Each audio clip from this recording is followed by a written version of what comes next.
Vamos falar sobre como dominar o autocontrole a partir da filosofia de Sócrates. Sócrates foi o fundador da filosofia ocidental e um dos filósofos mais famosos do mundo. Ele viveu na Grécia Antiga entre 469 e 399 a.C., mas surpreendentemente nunca escreveu nada em sua vida. O que resta de sua filosofia hoje, na verdade, vem de Platão, Aristófanes e Xenofonte, que descreveram os diálogos entre Sócrates e vários atenienses. Esses escritos formaram o que agora é conhecido como os diálogos socráticos. Para Sócrates, a filosofia é uma busca pela sabedoria e nos diálogos socráticos ele frequentemente questionava as crenças das pessoas com quem falava. Sua maneira de fazer perguntas deu origem ao tipo de filosofia chamada ceticismo filosófico. Sócrates era a personificação não apenas da verdadeira sabedoria, mas também da verdadeira coragem. Já velho, foi preso depois que o governo de Atenas o acusou de corromper a juventude e de não reconhecer os deuses oficiais da cidade. Em vez de tentar escapar, ele escolheu assumir a responsabilidade por si mesmo. Ele foi então condenado à morte. Ensinar filosofia era a missão de sua vida e ele incentivava todos a questionar tudo, por mais arriscado que fosse. Um ensinamento fundamental de Sócrates refere-se ao tema do autocontrole. Segundo Sócrates, sabedoria ou filosofia permite que as pessoas adotem o autocontrole e façam o que é certo em suas vidas.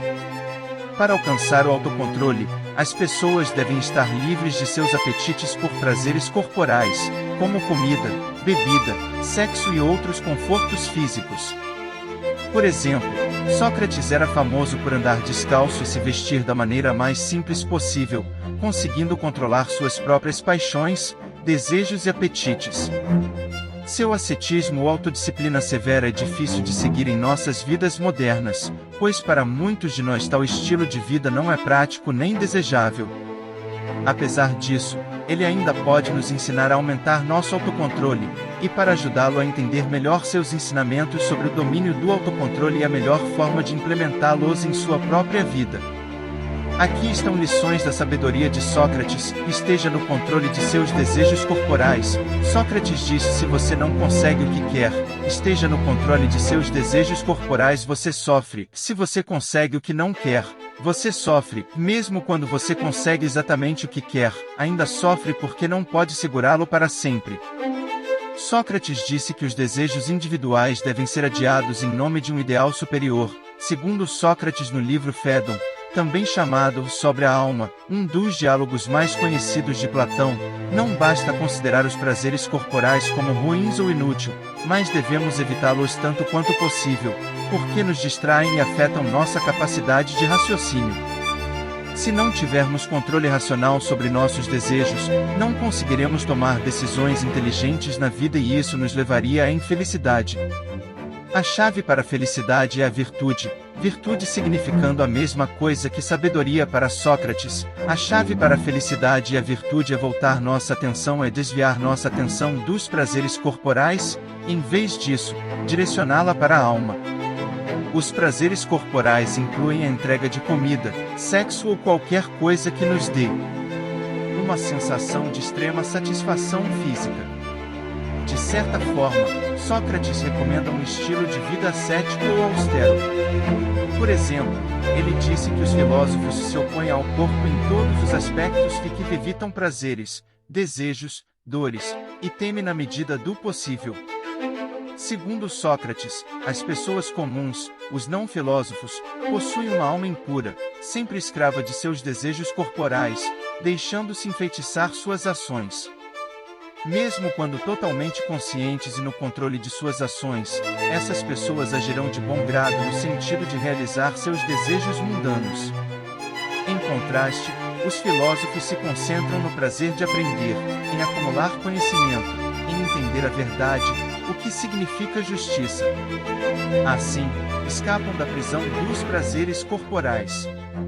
Assim como os filósofos podem escapar da prisão dos prazeres corporais, os filósofos descritos por Sócrates, em vez de nos concentrarmos em nossos desejos corporais, precisamos encontrar um objetivo maior na vida, algo que seja maior do que nós mesmos, do que nossa existência temporária. Se vivermos em um mundo de desejos pessoais, perseguindo-os um a um, nunca poderemos ser felizes, não importa quantos satisfaçamos. Se não pudermos cumpri-los, sofreremos, também sofreremos se os cumprirmos, porque eventualmente perceberemos que não podemos segurá-los para sempre. Mesmo que os satisfaçamos, novos desejos virão. Não importa quanta comida você coma agora, depois de algumas horas você sentirá fome novamente. Ou, se seu relacionamento for baseado apenas na atração física, eventualmente isso desaparecerá e você ficará com alguém com quem não compartilha nenhuma conexão e um relacionamento infeliz que provavelmente terminará amargo e prematuramente. Se você cobiça dinheiro e as armadilhas de um estilo de vida rico, nenhuma quantia de dinheiro será suficiente. Quanto mais dinheiro você ganhar, mais coisas encontrará para comprar. É melhor encontrar um objetivo que transcenda a própria vida. Por exemplo, em vez de se concentrar em ganhar muito dinheiro apenas para desfrutar de férias de luxo, carros luxuosos ou uma casa enorme, você ficará mais feliz a longo prazo se você se concentrar em tornar este mundo um lugar melhor. Você será mais feliz a longo prazo se você se focar em ganhar não importa a sua profissão, em vez de se concentrar em conseguir o emprego mais bem pago do setor. Você deve se concentrar em conseguir um emprego ou iniciar um negócio no qual suas habilidades e talentos terão um maior impacto positivo na sociedade. No caso do amor físico, em vez de focar no prazer físico que você obtém do relacionamento com seu parceiro, é melhor focar na conexão que vocês dois têm. Concentre-se na conexão que vocês dois têm, na conexão intelectual com seu parceiro, nos hobbies e objetivos de vida que vocês compartilham e, se você decidir fazer isso, construir uma família juntos e criar a próxima geração.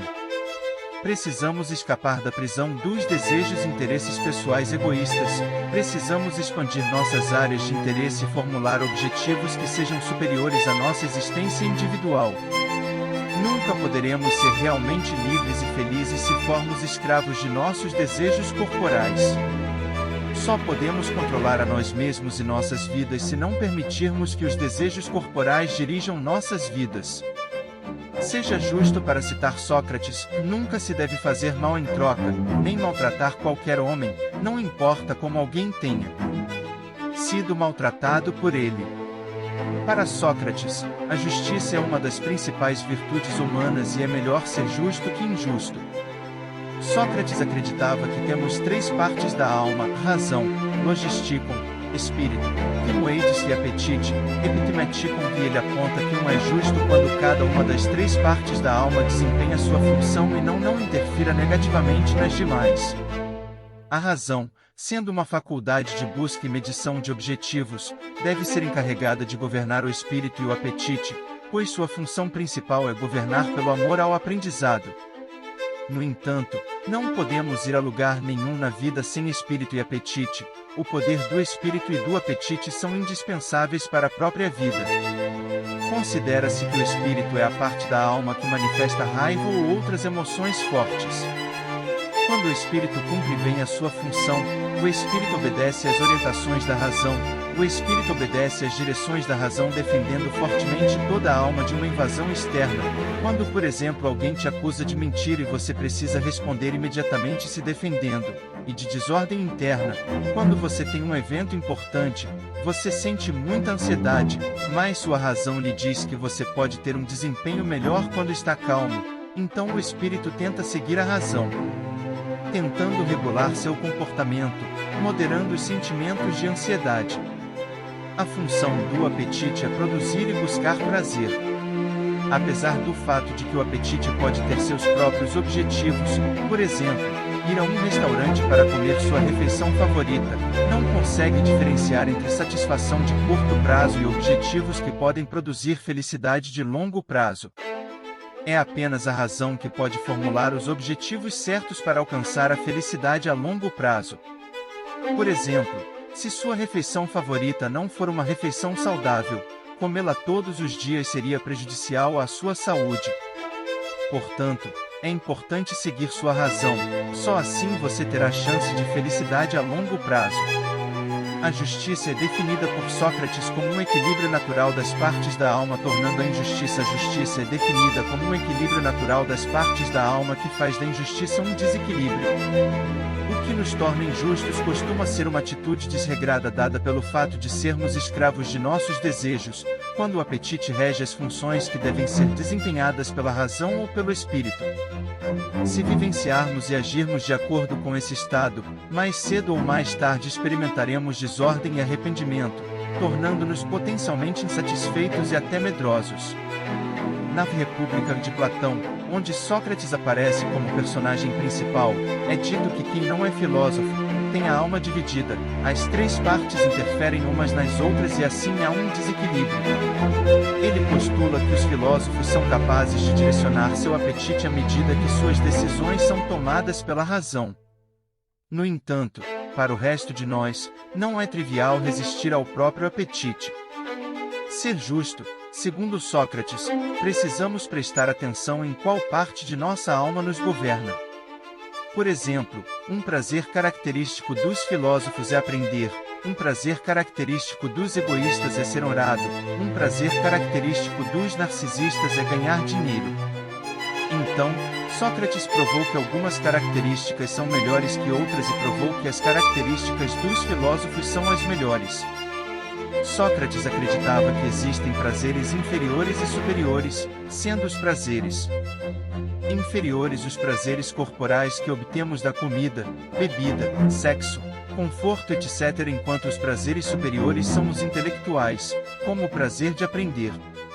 Devemos buscar o prazer inferior apenas na medida em que for necessário para a sobrevivência, pois o prazer inferior nem mesmo é o verdadeiro prazer, é apenas a ausência de dor. Também, ele calculou que a vida de um rei filósofo, que é a personificação de uma pessoa justa, será 729 vezes mais agradável do que a de um tirano, a pessoa injusta, cuja vida é governada pelo desejo pelos prazeres mais baixos. Assim, segundo Sócrates, os justos são em geral mais felizes do que os injustos. São muitos os casos de tiranos ou ditadores que abusaram de sua população, roubando o dinheiro dos pobres apenas para satisfazer seu desejo insaciável de poder e um estilo de vida luxuoso.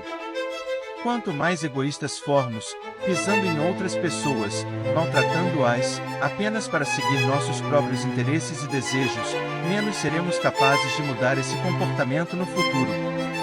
Uma vez que alguém experimenta uma vida de luxo praticando ações imorais, é difícil voltar para uma vida moral. O que se pode aprender deste ensinamento de Sócrates para ser justo é ser mais desligado dos prazeres do mundo, desapegado dos prazeres mundanos, como o amor ao dinheiro, fama, sexo, comida e assim por diante. Precisamos fazer o que pudermos para garantir uma boa educação, digamos, aprendendo filosofia, bem como coisas práticas que expandam nosso conhecimento do mundo, e se tivermos mais do que precisamos, não nos perdermos na busca de um estilo de vida luxuoso. Precisamos nos envolver em atividades colaborativas com outras pessoas, para garantir que nossas ações não prejudiquem os outros ou, melhor ainda, apoiem e eduquem uns aos outros ativamente. Se o fizermos, será mais fácil ser justo, virtuoso, tratar os outros de maneira justa e nos permitirá ter mais controle sobre nós mesmos em geral. Conheça a si mesmo, como Sócrates disse de forma tão simples, conheça a si mesmo. Conhece-te a ti mesmo é uma das máximas de Delfos e foi a primeira das 3 máximas inscritas no templo de Apolo em Delfos, de acordo com o escritor grego Pausanias, juntamente com o nada em excesso e a certeza traz a loucura. Para resumir toda a filosofia, ele respondeu: conheça a si mesmo. Assim, conhecer a si mesmo pode ser o sentido da própria vida. A sabedoria ou filosofia nos ensina a ter autocontrole e fazer o que é certo na vida. Segundo Sócrates, ter um alto nível de autocontrole e confiança, devemos nos conhecer profundamente. Nem tudo o que podemos saber sobre nós mesmos é importante. O que é importante são as coisas relacionadas ao âmago de quem somos, não coisas triviais como quando você nasceu, por exemplo, mas sim coisas como: quais são seus talentos ou paixões? Qual é a sua verdadeira personalidade? Que tipo de padrões de comportamento você costuma seguir na vida? Quais são suas vulnerabilidades? Você é mais emocional ou racional ao tomar decisões? Como você lida com os conflitos? Que qualidades você acha atraente? Quão autoconfiante você é? E assim por diante. Muitas vezes subestimamos a importância de saber as respostas para este tipo de perguntas. A falta de autoconhecimento, sempre subestimamos a importância de saber as respostas, pode nos levar a situações difíceis. Por exemplo, não conhecer seus verdadeiros talentos ou paixões pode fazer você seguir a carreira errada na vida, digamos, escolher a medicina em vez de uma carreira na música porque é o que seus pais querem. Não saber que prefere as tarefas criativas às competências de organização e levar uma promoção para a gestão. Não saber que é uma pessoa muito emotiva e adora interagir com as pessoas e relacionar-se com elas. Corre o risco de cair numa carreira onde existe demasiada rotina e interação humana insuficiente e assim por diante. Podemos ver que conhecer a nós mesmos pode tornar nossa vida muito mais feliz, mas mais profundo do que isso, conhecer a nós mesmos pode nos colocar em muito mais controle de nossa vida. Quando conhecemos todas as nossas fraquezas, podemos prever quando essas fraquezas aparecerão e podemos mitigar seu impacto. Por exemplo, se você sofre de nervosismo ao falar em público, pode praticar técnicas simples, como lembrar dicas simples que você pode lembrar facilmente para avisá-lo em pontos que você sabe que fica preso, olhando para o público, não para eles, enquanto visualiza fortemente sua prática até que parece prática, mesmo que apenas por um momento, ou mesmo apenas uma pausa e uma respiração profunda. Conhecer a si mesmo é um processo longo e requer alguma experiência de vida. Haverá episódios dolorosos, tudo faz parte do processo e geralmente é a melhor maneira de aprender mais sobre o seu verdadeiro eu. Para aprender adequadamente com os eventos da vida pelos quais você passa, você precisa se certificar de que, no final de cada dia, revise o dia, medite sobre os eventos que aconteceram e como você reagiu, sobre as coisas que você fez bem e aquelas que você não fez, e entender os porquês. Por meio de muitas dessas interações, você começará a aprender mais e mais sobre si mesmo e, com base nesse conhecimento que acumular, criará métodos e estratégias para mitigar suas fraquezas, preparando-se melhor para eventos futuros e ganhando mais controle sobre si mesmo e sobre sua vida. Ou, como Sócrates simplesmente colocou, a vida não examinada não vale a pena ser vivida. Se você gostou deste vídeo, certifique-se de conferir nossa lista de reprodução completa de filosofias para a vida e para mais vídeos para ajudá-lo a encontrar sucesso e felicidade usando a sabedoria filosófica antiga. Não se esqueça de se inscrever. Muito obrigado por assistir. Não se esqueça de se inscrever.